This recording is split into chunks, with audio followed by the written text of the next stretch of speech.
Hello everyone. आज का ये जो वीडियो है ये कंज्यूमर प्राइस इंडेक्स पर इंडस्ट्रियल वर्कर के ऊपर। जैसे कि आप सब जान चुके हैं, मार्च 2026 का कंज्यूमर प्राइस इंडेक्स निकल चुका है और 0.6 इंक्रीज होके ये 149.1 में पहुंचा है मार्च का कंज्यूमर प्राइस इंडेक्स। तो उसी के हिसाब से अगर अप्रैल में जून में क्या चेंज होगा उसी के हिसाब से हम एक प्रेडिक्शन कर रहे हैं और एक्सपेक्टेड डीए क्या होगा वो बताएंगे आज का वीडियो में। और एक चीज़ मैं क्लैरिफाई कर दे रहा हूँ इधर, क्योंकि जो एम्प्लॉयज़ का डीए होता है चेंज, वो होता है एवरी क्वार्टर, एवरी 3 मंथ्स में होता है, लेकिन रिटायरीज का होता है एवरी 6 मंथ में। जैसे कि अभी चेंज हुआ है एम्प्लॉय का, जनवरी फरवरी मार्च का कंज्यूमर प्राइस इंडेक्स निकाले, उसका एवरेज निकाले और उसके बाद लास्ट कितना तक पेमेंट हुआ है वो लेस कर दिए, तो वो आया 25.70। पहले था 25%, अभी 0.70 बढ़ाया के एम्प्लॉय का हुआ 25.70। लेकिन रिटायरीज का कैलकुलेशन अलग है। रिटायरीज का कैलकुलेशन है पहला क्वार्टर का कुछ मतलब ही नहीं है रिटायरीज को। सेकेंड क्वार्टर का जो 3 महीना का होगा, जैसे कि अप्रैल मई जून, ये 3 महीना में जो भी कंज्यूमर प्राइस इंडेक्स रहेगा उसका एवरेज निकालेंगे और उसको पार्टिकुलरली फॉर जो लोग रिटायर किए हैं 11th बीपीएस तक, 12th बीपीएस का तो 8088 पॉइंट मर्जर के साथ जैसे कि एम्प्लॉयज़ का होता है उसी हिसाब से कैलकुलेशन होगा। लेकिन 11 तक जो लोग रिटायर हुए हैं उसको हमको 1960 कंज्यूमर प्राइस इंडेक्स तक ले जाना पड़ेगा। 2016 का जो इंडेक्स है उससे 1960 में कन्वर्ट करना पड़ेगा, तब जाके हमारा कितना डीए बढ़ता है पता लगेगा। तो रिटायर्स का अगर सपोज फर्स्ट क्वार्टर में बढ़ के अभी जैसे 0.70 बढ़ गया है एम्प्लॉयज़ का, लेकिन नेक्स्ट 3 क्वार्टर ऊपर सपोज कम हो जाता है वो, तो हो सकता है जो 0.70 उनका बढ़ा है उनका भी वो 70 कट जाएगा और हमारा भी कुछ नहीं बढ़ेगा, और कम भी हो सकता है बढ़ भी सकता है। वो डिपेंड करता है नेक्स्ट 3 मंथ अप्रैल में जून में क्या होगा। तो उसी को हम एक कैलकुलेशन करके आपको आज का वीडियो में बताएंगे। इसका पहले कि हम वीडियो शुरू करें, अगर आप अभी तक हमारा चैनल को सब्सक्राइब नहीं किए हैं तो प्लीज़ सब्सक्राइब कर दीजिएगा, ताकि आगे हम जो भी वीडियो बनाएंगे उसका जानकारी आपको मिलते रहेगा। चलिए शुरू करते हैं आज का video. March 2026 CPI released expected percentage of DA for employees, pensioners and family pensioners from अगस्त 2026। अभी मई का तो पता लग गया, एम्प्लॉयज़ का अगस्त का भी पता लगेगा और रिटायरीज का भी अगस्त से होगा। फरवरी के बाद अगस्त 6 मंथ में एक बार होता है। तो चलिए देखते हैं क्या है। ये देखिए, पहले कंज्यूमर प्राइस इंडेक्स अभी जैसे मार्च का 149.10 है। हम एक्सपेक्ट करते हैं नेक्स्ट 3 मंथ कुछ भी नहीं बढ़ेगा, सेम रहेगा, एज इट इज़ रहेगा। तो क्या डीए में चेंज हो सकता है? चांसेस बहुत कम होता है पूरा सेम रहना। कभी कभी 1 महीना 2 महीना सेम रहता है कोई चेंज होके, लेकिन पूरा 3 महीना सेम रहने का चांसेस कम है। लेकिन एक एक्सपेक्टेशन है, अगर 3 महीना सेम रहता है तो क्या होगा। तो एम्प्लॉयज़ को जो डीए इंक्रीज होगा 0.37% इंक्रीज होके उनका डीए परसेंटेज होगा 26.07। आपको लगता है अभी कोई चेंज नहीं होगा तो एम्प्लॉय का डीओ में इंक्रीज क्यों होगा? क्योंकि इसलिए होगा कि जो पहले एवरेज था जनवरी फरवरी मार्च को लेके था, लेकिन आगे का जो अप्रैल में जून का एवरेज होगा, मार्च का जो फिगर है 149.10 उसी को अप्रैल में मई में जून में लेके उसका एवरेज होगा, तो इसलिए उनका भी चेंज होगा। उसी हिसाब से पेंशनर्स जो रिटायर किए हैं 12th बीपीएस में आफ्टर 1/11/2022 उनका डीए में इंक्रीज होगा 1.07%, क्योंकि ऑलरेडी एम्प्लॉयज़ का 0.70 हो चुका है और उसको ऐड करना है 0.37 से 0.70 ऐड होगा, तो 1.07% इंक्रीज होगा पेंशनर्स का होके डीए परसेंटेज सेम होगा 26.07 एम्प्लॉयज़ का जैसे। लेकिन जो लोग रिटायर किए अप टू 11 बीपीएस उनका क्या होगा, उनका 17 स्लैब का इंक्रीज होगा।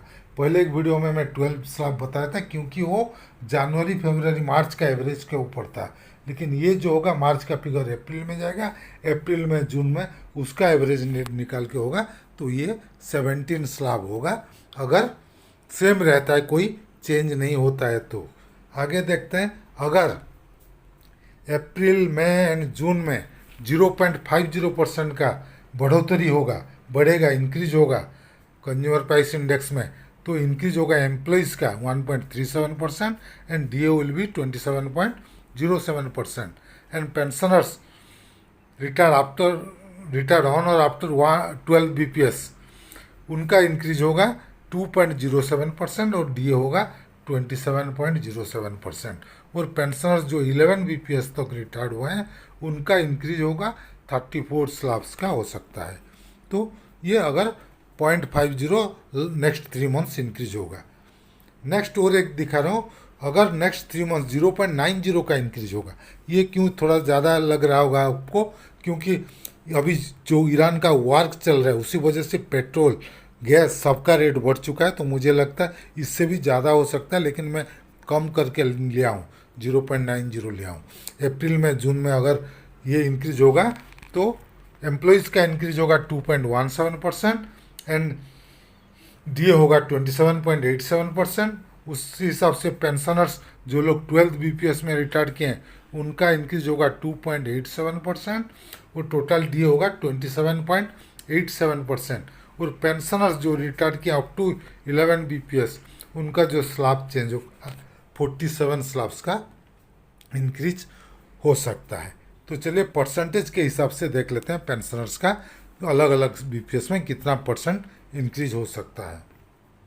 ये देखिए चार्ट, 17 स्लैब अगर ये सेम रहता है तो कोई चेंज नहीं होता है सीपीआई में। अगर 0.50 अप्रैल में जून में बढ़ता है तो 34 स्लैब्स, और 0.90 अप्रैल में जून में बढ़ता है तो 47 स्लैब्स।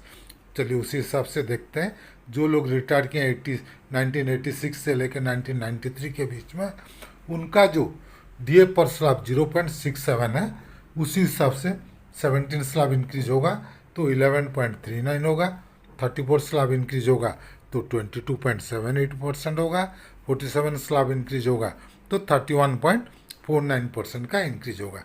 नेक्स्ट जो रिटायर किया 1992 से लेकर 1998 के बीच में उनका जो डीए पर स्लैब है 0.35 है, 17 स्लैब इंक्रीज होता है तो 5.95% का इंक्रीज होगा, 34 स्लैब इंक्रीज होता है तो 11.90% का इंक्रीज होगा, 47 स्लैब इंक्रीज होता है तो 16.45% का इंक्रीज होगा। आगे देखते हैं, जो लोग रिटायर किए हैं 1998 से लेकर 2002 के बीच में उनका डीए पर स्लैब है 0.24% डीए पर स्लैब, ये 7 बीपीएस। 17 स्लैब इंक्रीज होता है तो 4.08% इंक्रीज होगा, 34 स्लैब इंक्रीज होता है तो 8.16% इंक्रीज होगा, 47 स्लैब इंक्रीज होता है तो 11.28% का इंक्रीज होगा।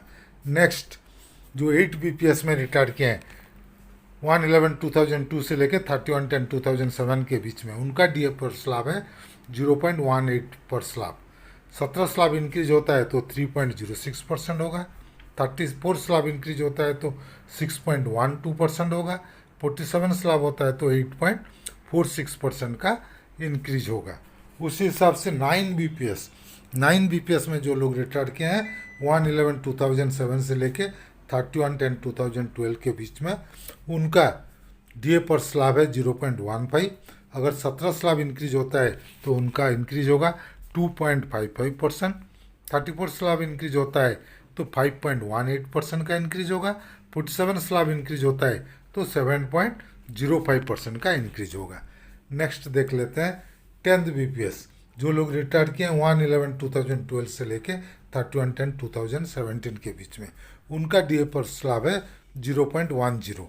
17 स्लैब इंक्रीज होता है तो 17 स्लैब होने से 1.70, 34 स्लैब होने से 3.40%, 47 स्लैब होता है तो 4.70% का इंक्रीज होगा। उसी हिसाब से 11 बीपीएस, जो लोग रिटायर किए 1/11/2017 से लेके 31/10/2022 के बीच में उनका डीए पर स्लैब है 0.07। अगर 17 स्लैब इंक्रीज होता है तो 1.19% का इंक्रीज होगा, 34 स्लैब इंक्रीज होता है तो 2.38% का इंक्रीज होगा, और अगर 47 स्लैब इंक्रीज होता है तो 3.29% का इंक्रीज होगा। ये एक प्रेडिक्शन, एंटिसिपेशन, एक्सपेक्टेशन है। अगर इतना बढ़ेगा तो उसमें आगे पीछे हो सकता है, लेकिन एक्सपेक्ट करते हैं हम कम से कम 30 से 35 लाख तो बढ़ेगा ही, ये मेरा मेन एक्सपेक्टेशन है। बाकी वार के हिसाब से हो सकता है ये 4750 भी जा सकता है, अगर प्राइस उस हिसाब से गैस और ऑयल का बढ़ गया तो चलिए, ये था आज का वीडियो। अगर हमारा वीडियो आपको पसंद आया तो प्लीज़ इसको लाइक कीजिए, शेयर कीजिए। आपका कुछ मतामत है तो कमेंट सेक्शन में ज़रूर दीजिएगा। और अगर अभी तक हमारे चैनल को सब्सक्राइब नहीं किए हैं तो प्लीज़ सब्सक्राइब कर दीजिएगा और बेल आइकन को दबाना मत भूलिएगा, ताकि आगे हम जो भी वीडियो बनाएंगे उसका जानकारी आपको मिलते रहेगा। Team Amiya Kumar Mishra, thank you.